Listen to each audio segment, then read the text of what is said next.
Hello and welcome. दोस्तों, जब आप ब्रेकअप से गुजरते हैं, डिवोर्स से गुजरते हैं, जब जिंदगी में इतने मुश्किल इमोशनल टॉल से गुजरते हैं, तो एक नेचुरल सवाल है जो पहला सवाल है और आपके दिमाग में आता है। ये एक ऐसा सवाल है जो आपकी पर्सनालिटी के हवाले से, आपके कैरेक्टर के हवाले से, आपकी ज़ात में इतना इनग्रेन्ड है कि ये सवाल ब्रेकअप हो जाने के बाद या डिवोर्स से गुजरने के बाद आप किसी से पूछना नहीं चाहते। लेकिन ये पहला सवाल है जो इंसान के दिमाग में आता है और ये बहुत इंपॉर्टेंट सवाल है। ये सवाल ये है कि इंसान जब ऐसी सिचुएशन से गुजरता है तो अपने आप से एक बात पूछता है कि ये जो कुछ मेरे साथ हुआ, ये रब की तरफ से आजमाइश है जिससे मुझे गुजरना है, ये इम्तहान है जिससे मैं पास होऊंगा या फेल होऊंगा, या ये रब की मुझे दी गई सजा है कि जिसको मेरे अमाल की वजह से मुझे ये सजा दी गई है। ये सवाल आपके दिमाग में नेचुरल है कि पहला सवाल होगा और ये इंसान के दिमाग में आएगा। ये वो स्टेज होती है जहां पर ना आप अभी एक्सेप्टेंस के मोड में नहीं आए होते। अभी पता नहीं होता कि जो कुछ हुआ है, अभी तो गुस्सा इतना होता है ना अंदर कि जो कुछ हुआ ये मेरे साथ हुआ क्यों है। तो ऐसी सिचुएशन में ये सवाल आना लाजमी है कि मेरे साथ जो कुछ हुआ ये मेरी आजमाइश है या ये सजा है। And by the way, let me be very clear, just in case कि आप इससे पहले मुझे फॉलो नहीं करते रहे। अब मैं बड़ी सिंपल सी एक बात कहता हूँ कि आई एम नॉट अ जज, I am not a jury, I am not an executioner. लिहाजा आपकी ज़िंदगी में जो भी वाकया हुआ है, ना मुझे जानने की ज़्यादा ज़रूरत है, ना मैं उसके ऊपर जजमेंटल हो सकता हूँ, क्योंकि हर एक की ज़िंदगी में अच्छे और बुरे वाकयात होते हैं। इसलिए मैं लोगों को ना बड़ा एक ओपन स्पेस देता हूँ कि वो अपने गम, अपना गुस्सा निकाल सकें, अपने दिल की बात कर सकें। लिहाजा हो सकता है जो आप फील कर रहे हो कि वाकई आपकी सज़ा हो सकता है जो आप फील कर रहे हो कि आपके लिए आजमाइश हो। लेकिन अच्छी बात पता है क्या है? अच्छी बात यह है कि दोनों के सॉल्यूशंस मौजूद हैं। अगर आपको ये लगता है कि जिस सिचुएशन से आप गुजर रहे हैं, जिस मुश्किल दौर में इतने इमोशनल टॉल को लेकर आप बैठे हुए हैं और किसी से बात करने का दिल नहीं कर रहा, ऐसी सूरत हाल में अगर आपको ये लगता है कि आपकी सजा है ना, पहले मुश्किल बात करते हैं ना, सजा है, तो भाई सजा के लिए रब ने रिपेंटेंस दे रखा है, रब ने माफ़ी दे रखी है कि आप माफ़ी मांगकर दोबारा अपने निज़ाम को दुरुस्त कर सकते हैं। अब ये बात माननी बड़ी बड़ी आसान नहीं होगी। उसकी वजह यह है कि दिल टूटा हुआ है ना, दिल में गम है, गुस्सा है, बार्गेनिंग में आप इस वक्त खड़े हुए हैं। ऐसी सूरत हाल में ये मानना बड़ा मुश्किल होता है कि ये मेरी सज़ा है। बात बड़ी सिंपल सी है। एक मिनट के लिए ना एक वाक़या समझते हैं। वाक़या ये है कि हज्जाज बिन यूसुफ, जो कि मुसलमानों की तारीख़ का एक बहुत बड़ा लीडर गुजरा है, और हज्जाज बिन यूसुफ वो आदमी था जिसको हिस्ट्री ज़ालिम, जुल्म और सितम का नुमाइंदा कहती है, हिस्ट्री कहती है। हज्जाज बिन यूसुफ बीइंग अ लीडर खाना काबा का तवाफ कर रहा था। तवाफ करते करते उसको ठोकर लगी, वो गिरने लगा। जब गिरने लगा तो उसने उस आदमी से पूछा कि मैं इतना जालिम जाबिर आदमी हूँ, तुमने देखा नहीं कि मैं कौन हूँ? तो उस आदमी ने कहा, भाई मैं क्या देखूँ, मैं तो अंधा हूँ। तो उसने फिर नोट किया ये अंधा कर क्या रहा था। वो खाना काबा का गिलाफ पकड़कर रो रो के दुआ करने की कोशिश कर रहा था कि या अल्लाह मेरी बीनाई वापस आ जाए, या अल्लाह मेरी बीनाई वापस आ जाए। वो बात तो कर रहा था लेकिन गुदाज नहीं था, उसमें गम नहीं था, उसमें वो तड़प नहीं थी। हज्जाज बिन यूसुफ ने उसको दुआ करते हुए सुना और उसने कहा कि मैंने 3 तवाफ़ कर लिए हैं, मेरे 4 तवाफ़ अभी बाकी हैं। जब तक मैं 4 तवाफ़ करके आता हूँ, अगर तुम्हारी बीनाई, तुम अंधे हो ना, तुम्हें नज़र नहीं आता, अगर तुम्हारी बीनाई वापस ना आई तो मैं तुम्हारी गर्दन उड़ा दूंगा। वही कह के हज्जाज बिन यूसुफ तवाफ़ करना शुरू हो गया। दोस्तों, मज़े की बात पता है क्या है? जब 4 तवाफ़ करके हज्जाज बिन यूसुफ वापस आया और उस आदमी से पूछा, उसकी आंखों की बीनाई वापस आ गई। उसने उससे पूछा, भाई कैसे वापस आई? मैंने तो तुम्हें धमकी दी थी कि गर्दन उड़ा दूंगा, मेरे सिपाही मौजूद हैं। वी बीनाई तुम्हें क्या लगता है कैसे वापस आई? उसने कहा, इन 4 तवाफ़ों के दौरान मैंने रो रो के, तड़प तड़प के दुआ मांगी है और रब ने मेरी दुआ कबूल कर ली है। आज समझने वाली बात क्या है? वो तड़प मौजूद नहीं है, वो दिल में वो गम और वो गुस्सा नहीं है। प्रॉब्लम ये है कि ये जो 5 स्टेजेस होती है ना, जिसको साइंस के अंदर एलिज़ाबेथ रॉस कहती है कि ये जो 5 स्टेजेस होती हैं, जब आप किसी ग्रीफ से, किसी गम से रोशनास होते हो ना, तो आपकी ज़िंदगी में 5 स्टेजेस होती हैं। सबसे पहली स्टेज पता है क्या होती है? सबसे पहली स्टेज होती है डिनायल की स्टेज। आप मानने को ही तैयार नहीं है कि उसने मेरे साथ ऐसा किया तो किया क्यों? मैं नहीं मान सकता, क्या पता अभी भी वापस आ जाए। ये एक्सेप्टेंस ही नहीं आती। सबसे पहली चीज होती है denial. You are just not ready to accept कि जो होना था ये आपके साथ हो चुका है। उसके बाद जो दूसरी स्टेज आती है ना, वो होती है गुस्सा। उसकी हिम्मत कैसे हुई, उसने मेरे साथ ये किया, मैंने इतनी मोहब्बत दी थी, अपना पैसा दिया था, अपना वक्त दिया था। वो गुस्से से इतने भरपूर होते हैं कि अब इस गुस्से का आउटकम क्या होता है? गुस्से का आउटकम होता है कि आप उससे बदला लेना चाहते हैं। सो दूसरी स्टेज के ऊपर, डिनायल की स्टेज में, हम गुस्सा करते हैं कि हमारा वो गुस्सा किसी न किसी तरीके से ठंडा हो जाए। थर्ड स्टेज हमारी बार्गेनिंग है। बार्गेनिंग का मतलब ये नहीं है कि ले दे की बुनियाद पर मसला हल हो जाए। बार्गेनिंग ये है कि मैं चीख चीख कर दुनिया को बताना चाहता हूँ कि मेरे साथ हुआ क्या, चाहे उसके लिए मुझे सोशल मीडिया पर पोस्ट करनी पड़े जिसको आवाम अच्छा नहीं समझेगी और आपकी पोस्ट को सोचेगी क्या सिसी किस्म की पोस्टें हैं, घरेलू मसलों को सोशल मीडिया पे लेकर आ रहे हैं। ये कौन सी स्टेज है? ये बार्गेनिंग की स्टेज है। आप लोगों को बताना चाहते हैं, आप विक्टिम खेलना चाहते हैं, विक्टिम कार्ड खेलना चाहते हैं, लोगों को बताना चाहते हैं कि आपके साथ क्या हुआ। फिर आपके पास चौथी स्टेज आती है, and that is a very crucial and a very bad situation to be in, because that is depression. और उस डिप्रेशन के बाद कहीं जाकर आती है एक्सेप्टेंस। लेकिन मज़े की बात यह है कि रब्ब ताला ने वो एक्सेप्टेंस आपको दे रखी है कि माफ़ी मांगो, एक्सेप्ट करो, जो गलतियां हैं उनको समझो, दोबारा वो गलतियां ना करो, क्योंकि इंसान एक इमोशनल बीइंग है। आप चाहे मर्द हैं या औरत हैं, आपके कुछ इमोशंस हैं, लेकिन हमें वो इमोशन कभी समझाए नहीं गए।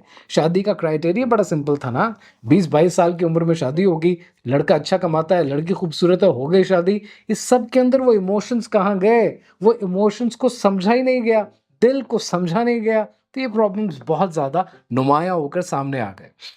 लेकिन दोस्तों, यहाँ पर सिर्फ एक ही रास्ता नहीं है, यहाँ पर एक और रास्ता भी मौजूद है। अगर तो आपकी सज़ा थी तो रिपेंटेंस थी, और लेकिन अगर आपकी सज़ा नहीं थी, ये आपकी ये आजमाइश थी, तो आजमाइश में क्या किया जाता है? आजमाइश को उर्फ में एग्जाम कह लें, टेस्ट कह लें।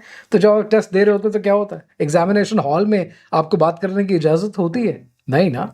आप अपने क्वेश्चन पेपर पर कॉन्सेंट्रेट करते हैं। लिहाजा इम्तहान में क्या किया जाता है? इम्तहान में सब्र किया जाता है। और बाय द वे, सब्र का मतलब ये नहीं है कि आप बर्दाश्त करें। बर्दाश्त तो उस चीज को किया जाता है कि अभी रुको, इंतजार करो, अच्छी चीज आने वाली है, ये तो है बर्दाश्त। सब्र ये है कि आप एक्सेप्ट कर लें कि जो आप चाह रहे थे वो नहीं आने वाला, एक्सेप्ट कर लें और खामोश हो जाएं। इस हकीकत को मान लेना सब्र है। तो सब्र में और बर्दाश्त में बहुत फर्क है। लिहाजा अगर आपने कुछ देर के लिए इंतज़ार करना है तो आपका बर्दाश्त से काम चल सकता है, लेकिन यहाँ पर तो सब्र की ज़रूरत है। और रब्ब ताला तो कहता है कि इंसान बेसब्र है, वो जल्दी में है। तो अगर वो सब्र करना शुरू कर देगा तो बहुत से मसाइल हल हो जाएंगे। ये बेसिक इंग्रेडिएंट है। देखो, इस प्रोग्राम में आप आगे बढ़ेंगे, हम इमोशनल टॉल को समझेंगे, उसकी रेजिलियंस को समझेंगे, इमोशन पैदा कैसे होता है और पैदा होता कहाँ पर है, साइंस क्या कहती है, रिलीजन क्या कहता है। लेकिन ये जो बेसिक सवाल है, इसको नहीं समझेंगे कि ये सजा है या ये आजमाइश है, तो पूरी इमारत नहीं बन पाएगी। दूसरी चीज दोस्तों, अगर आपकी ये सजा भी है, ज्यादा मुश्किल चीज जो सजा है ना, अगर सजा भी है तो एक मिनट के लिए जरा सोचो कि रब आपको इस काबिल समझ रहा है कि आपको एक इम्तहान दिया गया है, आपको एक सजा से गुजारा गया है, because he wants you to improve yourself, he is considering you. कहते हैं ना, किसी के साथ मोहब्बत का रिश्ता होता है या नफरत का होता है। अगर मोहब्बत और नफरत दोनों में से कोई एक रिश्ता भी है, इंडिफरेंस नहीं है, कोई एक रिश्ता भी है, तो किसी किस्म का रिश्ता तो कायम है ना। तो दैट मीन्स कि यू बीइंग कंसिडर्ड, आपको इस मुश्किल के लिए चुना गया है। अब इससे बाहर निकलना बहुत ज़रूरी है, क्योंकि यूर द चोजन वन। हर एक को ये मुश्किल नहीं दी जाती है। अब अगर आपको दे दी गई है तो इससे बाहर निकलना ज़रूरी है। बट प्रॉब्लम यह है कि इस एक्सेप्टेंस को हम आज समझने को तैयार नहीं है, क्योंकि हम पूरी कहानी जानना चाहते हैं। देखिए, इसकी दो मैं मिसालें देता हूँ और दोनों मिसालें इंशाल्लाह आपके लिए बड़ी करामत साबित होंगी। पहली मिसाल ये है, अशफाक अहमद। अशफाक अहमद कहते हैं, उन्होंने बड़ा प्यारा एक वाकया कोट किया और यहाँ पर बताना बहुत ज़रूरी है कि एक आदमी था और उसका कंस्ट्रक्शन का बिजनेस था।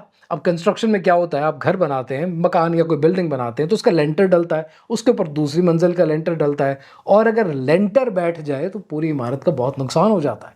सो उन्होंने लेंटर डाला और लेंटर गिर गया।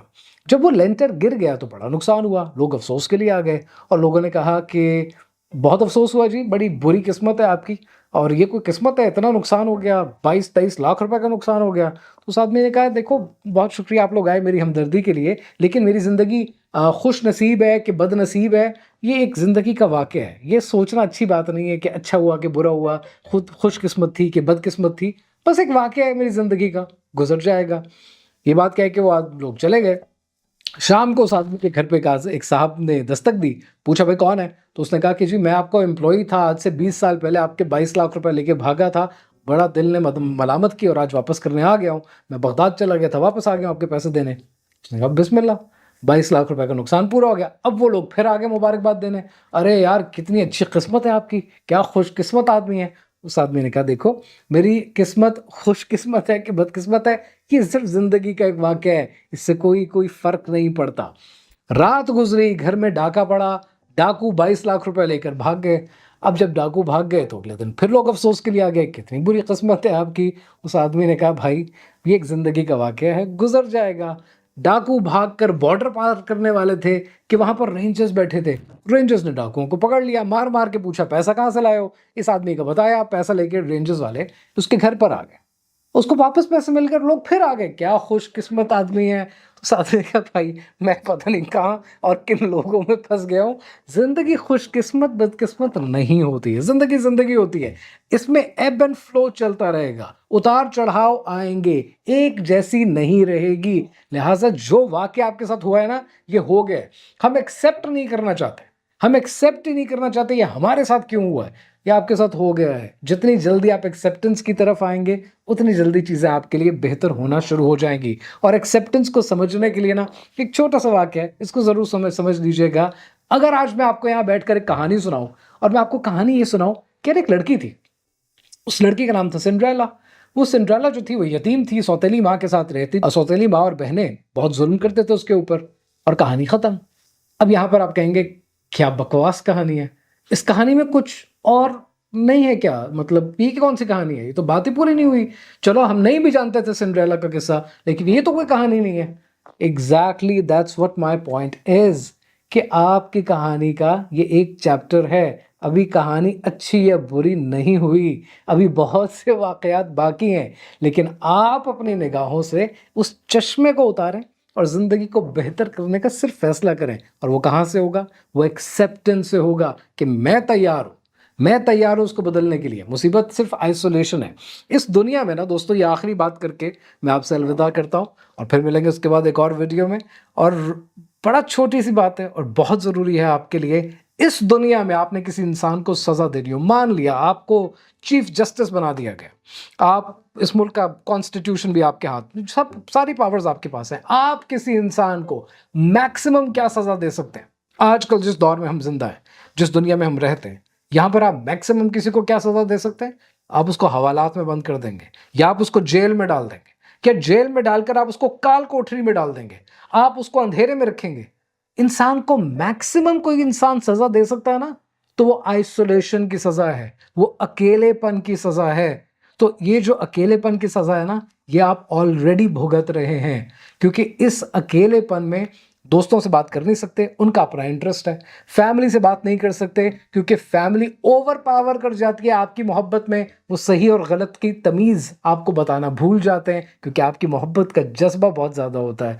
आप सोशल मीडिया पर जा नहीं सकते क्योंकि सोशल मीडिया पर आपका डिप्रेशन बढ़ता है, आपकी डिप्रेशन कम नहीं होता। आप कहाँ जाएं, किससे बात करें? लिहाजा जिससे भी बात करेंगे मसाइल बढ़ेंगे। लिहाजा इस बात को समझना ज़रूरी है कि आपको एक आउटलेट तो चाहिए, लेकिन ये आउटलेट समझना, बनाना, इस पर काम करना आसान हो जाएगा अगर आप एक्सेप्टेंस की तरफ आएंगे, कबूल कर लें कि ये हो गया है आपके साथ।